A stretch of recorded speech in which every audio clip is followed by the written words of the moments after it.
He vanished in June, but his case is just now capturing headlines across the nation. Daniel Robinson's disappearance has captivated and disturbed the country. We are taking a look into the active case in this special edition of True Crime Chronicles.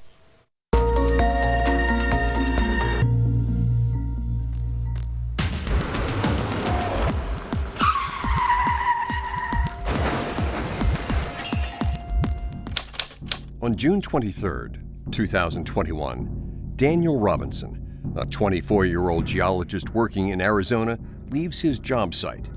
He drives west into the desert. That's the last time anyone hears from Daniel. We are going to do everything we possibly can to locate Daniel. The Buckeye Police Department conducts 2 searches of the area, but their investigation uncovers no evidence. However, on July 20th, a rancher finds Daniel's Jeep wrecked only 2 miles from his job site. Immediately when I saw the vehicle, I noticed there was something that wasn't right with it. Buckeye police say the Jeep's black box shows that Daniel drove in excess of 30 miles per hour when he crashed, rolling the vehicle over, causing the airbags to deploy. However, a private investigation into the data disputes the police claims.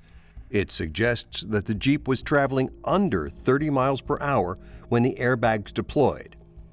Data from the Jeep also shows that, after the crash, someone tried to start the engine over 40 times before driving it an additional 7 miles following the crash. The damage didn't match with the terrain and where it was laying, and that this looked like a staged event to me.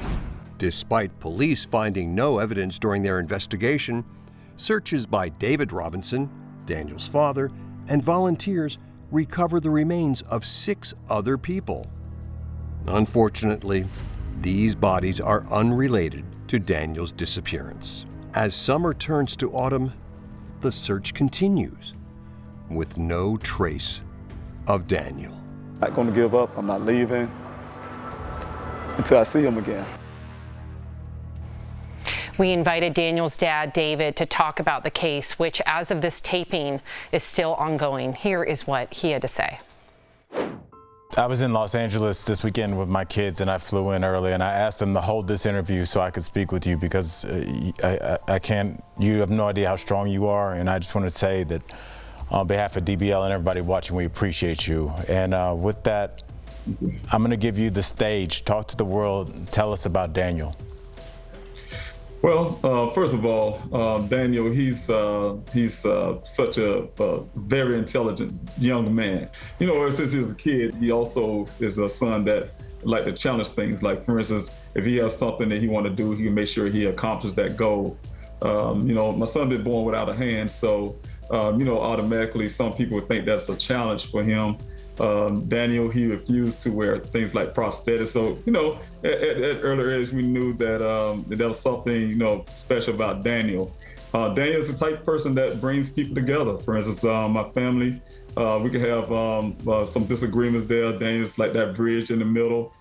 He have a way of bringing people together. His friends would say the same, family members would say the same. And if you look at this now, even when he's not here personally, he's bringing people together now. Wow. Daniel sounds absolutely special and incredible. Was it normal for him to go days or weeks without communicating with you, or did you guys speak very often? We would talk at least 2 to 3 times a week. And then when we talk, it's always a 2-hour conversation. That is automatic, you know. Dan and I, he does that with his family. I knew something was wrong because it's within 6 hours. I'm like, that's not Dan. It's nothing like my son. You know, the family, he's always contacting somebody, you know, whether he's going to be his sister, his mother, his friends, you know. We all know where Daniel is. So, yeah, it was a really quick indication that something was wrong. Well, you know, I just kind of want your speculation here on, like, why did he leave the job site and drive west into the desert that day? Like, do you have any idea, like, where he was going or where do you think he was going? I have no idea. And, you know, as a father, just hearing that sound outside of what my son would do. So, you know, of course, we had to take the word of the gentleman. It was he and another gentleman at that well site.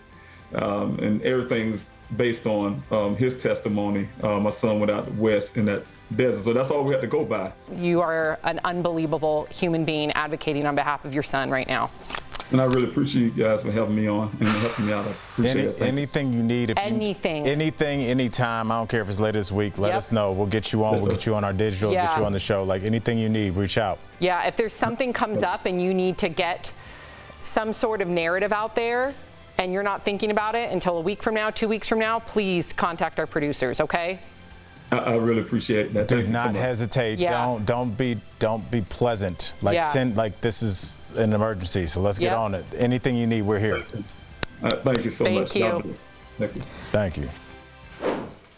And the search for Daniel is still ongoing. So what can we all do to help? Please, viewers out there, you can visit pleasehelpfinddaniel.com where you can help donate to fund the private investigation. Your donation will aid the public search efforts. You can also put your name on a petition to bring awareness to Daniel's disappearance. We need you. We are holding out hope that together we can help bring Daniel home.